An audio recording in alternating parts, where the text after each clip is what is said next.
লাউ কুচো কুচো করে কেটে মুগ ডাল ছড়া দিয়ে তরকারি সবাই মোটামুটি আমরা খাই। এটা হলো ডুমো ডুমো করে লাউ আর আলু কেটে একই প্রসেসে মুগ ডাল ছড়া দিয়ে তরকারি। তেল গরম করে জিরে, তেজপাতা, আদা কুচি দিয়ে লাউ আর আলুগুলো একটু দই তেলেই দিয়ে হালকা করে 2-3 মিনিট নেড়ে চেড়ে ভেজে নিয়েছি।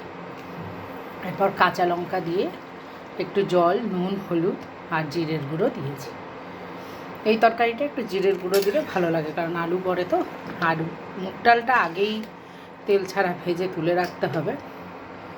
যখন সবজি মোটামুটি 70% সেদ্ধ হয়ে যাবে, তখন আর 2-3টে কাঁচা লঙ্কা ফেলে দিতে হবে আর দিয়ে দিতে হবে মুগ ডালটা। একটু নুন মিষ্টি বুঝে দেবেন, একটু মিষ্টি না দিলে এসব তরকারি ভালো লাগে না। আমার মোটামুটি হয়ে এসছে। আমি এবার 1 চামচ ঘি ছড়িয়ে নামাবো। এটা আমাদের আজকে রুটির সঙ্গে খাওয়ার সবজি, ভাতের সঙ্গেও খুব ভালো লাগে। এই যে ঘিটা দিয়ে দিয়েছি, এবার এটাকে নাড়াচাড়া করে মিশিয়ে দেবো। এই যে একটু জল জল মতো আছে, এটা না ডাল আছে তো, শুকালেই টেনে যাবে। তাও আমি এই ঘি দিয়েছি, 3 মিনিট ফুটাবো, ফুটিয়ে নামিয়ে ফেলবো।